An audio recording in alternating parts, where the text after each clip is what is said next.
Lari dan bersepeda. Apa alasan-alasan saya untuk memilih satu olahraga dibanding yang lain? Mari kita bahas di video saya berikut. Jumpa lagi dengan saya di channel saya nih, Pedal Team. Berolahraga itu sangat penting. Dan memilih olahraga yang cocok dengan kita dan bisa kita lakukan bertahun-tahun, bahkan berpuluh-puluh tahun tanpa merasa bosan dan terus bergairah dalam melakukannya, itu sangat penting. Mungkin untuk sedikit perkenalan dulu ya. Saya sangat suka berlari. Mungkin sekitar 15-16 tahun yang lalu, saya mulai memutuskan bahwa berlari adalah olahraga yang akan saya lakukan secara rutin selama mungkin. Mungkin seperti dulu rekan-rekan mirip dengan saya, senang main bola, senang main basket, dan olahraga-olahraga lain. Akan tapi tidak semua olahraga-olahraga ini bisa kita lakukan dalam tempo yang lama dan sustainable. Dalam artian bisa kita lakukan sampai mungkin akhir hayat kita begitu. Disitulah saya mulai memilih berlari pada saat itu ya. Karena perhitungan saya ya simple. Lari itu lebih murah, bagus untuk kardio, karena hentakan-hentakan yang cukup bagus untuk pertumbuhan tulang, dan juga nggak ribet gitu ya. Seiring dengan waktu berjalan, saya mulai mengalami cedera-cedera, dan akhirnya saya pergi ke dokter spesialis, dan selama beberapa tahun ini saya harus melakukan rehab. Dalam mengalami rehab ini tentunya saya sangat butuh berolahraga. Berolahraga bagi saya bukan lagi menjadi suatu rekreasi, akan tapi sudah menjadi hal yang harus saya lakukan. Dan diputuskan oleh dokter saya harus recovery antara 3 atau 4 hari antara saya berlari. Jadi intervalnya itu 3 atau 4 hari. Saya pusing kepala, saya putar kepala, dan akhirnya ya saya putuskan untuk bersepeda. Kurang lebih 12 tahun lalu saya membeli sebuah sepeda ya, sebuah road bike. Waktu itu saya membutuhkan untuk pergi dari rumah saya ke stasiun kereta untuk berangkat kerja, dan sambil iseng-iseng juga saya bersepeda dengan rekan-rekan saya. Walaupun frekuensinya sangat rendah, bisa dibilang 95% porsi olahraga saya masih dilakukan di lari, dan mungkin sisanya tidak sampai 5% saya lakukan di sepeda. Akan tapi ketika saya menjalani rehab, akhirnya saya memutuskan untuk mulai serius bersepeda. Dan sampailah kita di posisi sekarang ini ya, saya akhirnya sangat serius bersepeda dan larinya mulai bisa dibilang agak saya kurangi sedikit. Jangan salah ya, saya masih sangat suka lari. Akan tapi memang frekuensi saya tidak bisa sering yang dulu. Lalu kenapa saya memilih sepeda sebagai sarana utama saya berolahraga? Padahal kita tahu ya, bersepeda itu ribet, cenderung lebih mahal katanya sebelum kita bisa rutin. Lari itu murah, tinggal pakai sepatu, langsung cus ya. Tapi kenyataannya tidak begitu rekan-rekan. Setelah saya berolahraga, bersepeda, dan lari dalam durasi yang cukup lama ya kalau dihitung-hitung, saya baru merasakan bahwa bersepeda itu memiliki sedikit advantage atau benefit dibandingkan berlari.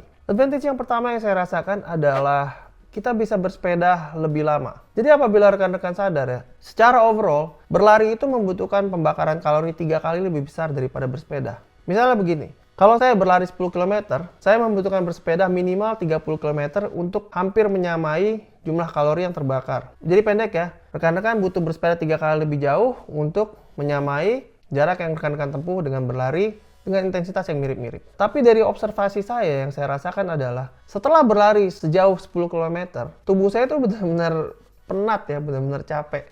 Kayaknya setelah lari itu, walaupun durasi larinya tidak sampai 1 jam, tapi recovery-nya itu membutuhkan waktu lebih dari itu. Jadi gini, kalau saya mau lari 10 km, sebelum lari itu saya harus dynamic stretching dulu, mungkin makan waktu 10 menit, lalu saya berlari, taruhlah 55 menit atau 1 jam, kemudian setelah itu saya harus stretching lagi selama kurang lebih 15 menit, cooling down, kadang-kadang saya harus tidur.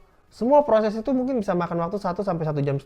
Jadi durasinya itu bisa 2,5 jam untuk berlari sejauh 10 km dengan intensitas yang saya lakukan. Baru saya mulai berpikir, jadi sebenarnya lari itu ya tidak makan waktu lebih pendek, karena memang recovery lebih panjang. Dan yang saya perhatikan adalah, kalau apabila saya berlari misalnya pada hari Sabtu ya, mungkin saya berlari jam 6 pagi atau jam 7 pagi, jam 10 itu udah selesai semua. Tapi badan saya tuh masih terasa penat banget, masih terasa capek banget gitu ya. Sampai kadang-kadang tuh saya harus tidur siang dulu, baru setelah jam 12 saya bisa beraktivitas seperti normal. Bersepeda tidak seperti itu rekan-rekan. Saya bersepeda selama 1 jam atau 1,5 jam dengan intensitas yang mirip-mirip dengan lari dan menghabiskan atau membakar kalori yang hampir sama. Setelah itu saya cuma cukup cooling down sedikit, stretching, mungkin setengah jam sudah selesai, 2 jam habis semuanya ya. Setelah saya melakukan itu semua, saya bisa langsung beraktivitas dengan normal. Karena memang bersepeda itu lebih friendly untuk tubuh kita dan sendi-sendi kita. Bersepeda itu tidak load bearing. Kita menggelinding di atas roda ya, berbeda dengan berlari ya. Kita load bearing. Sendi-sendi kita harus menahan hentakan-hentakan setiap kali kita melangkah dan berlari. Nah, disinilah yang menurut saya bersepeda itu memiliki satu keunggulan di mana saya bisa bersepeda lebih lama dan lebih enjoy. Badan saya nggak hancur-hancuran. Kalau setelah lari itu 10 atau 20 kilometer, half marathon ya. Saya mungkin seharian itu udah bawaannya udah capek aja. Kalau bersepeda, tidak masalah. Nah, itu salah satu keunggulan bersepeda. Lalu kedua, saya juga sadar bahwa bersepeda itu ada unsur sosialnya. Jadi saya bisa bertemu dengan rekan-rekan sesama pesepeda, dan akhirnya secara mental, saya juga tidak terlalu soliter atau tidak sendirian ya. Saya bisa bertemu dengan teman baru, walaupun itu bukan konsep utama dari saya bersepeda. Saya sering bersepeda indoor di dalam rumah, di atas roller. Bahkan itu sekarang memakan sekitar 80% dari porsi latihan saya. Akan tetapi, aspek sosial dari bersepeda itu juga sangat penting. Dan ini tidak bisa kita dapatkan dengan berlari. Apabila kita berlari dengan intensitas yang menengah ke atas, sangat sulit untuk kita bisa berlari sambil ngobrol sama temen gitu ya. Dan lalu rekan-rekan mungkin sering berpikir, wah kayaknya bersepeda itu lebih ribet ya dari lari, banyak yang harus dipakai. Ya itu benar. Memang untuk keamanan kita banyak yang harus kita pakai juga. Kalau saya berlari, paling banyak saya pakai topi, saya pakai sepatu. Kalau sepeda, tambah helm, ya, tambah harus membawa sepeda, cek peralatan. Tapi bagi saya, yang memang suka kutak-katik sepeda, malah membuat seni tersendiri untuk saya setelah saya bersepeda atau sebelum saya bersepeda. Jadi ada kayak seperti tambahan hobi lagi gitu, bukan melulu kita harus berolahraga. Mungkin rekan-rekan juga sering berpikir, bersepeda itu adalah olahraga yang mahal. Oke, saya iseng-iseng waktu itu ya, saya bikin dalam sebuah Excel spreadsheet, saya hendak mengetahui berapa sih ongkos saya bersepeda dalam 1 tahun. Tanpa saya sangka-sangka ini bisa diaplikasikan juga untuk berlari. Jadi saya bandingkan ongkosnya. Nah, ini akan saya perlihatkan kepada rekan-rekan dan kita lihat. Memang benar nggak sih? Lari itu lebih murah daripada bersepeda? Mari kita lihat. Oke, seperti kita lihat di sini saya memiliki 2 sheets ya. Satu untuk biking, satu untuk run ya. Saya letakkan di sini pada awalnya yaitu cost saya untuk membeli sepeda $3.400. Semuanya dalam dolar ya, karena memang saya belinya dalam dolar. Tapi ini bisa diaplikasikan dalam rupiah juga, tidak jauh.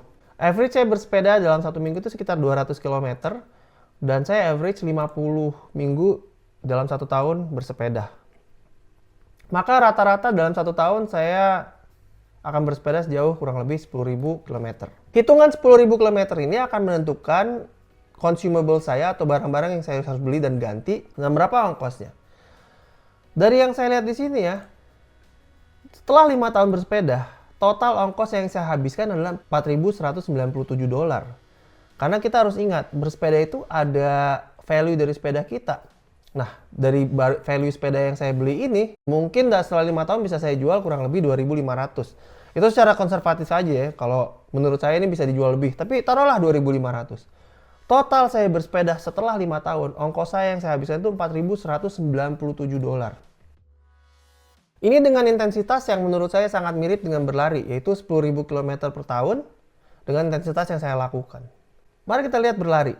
Di sini saya masukkan ongkos pertama kali beli sepatu. Lalu saya masukkan di sini $100 yaitu untuk beli kaos lari, celana lari, kaos kaki, topi.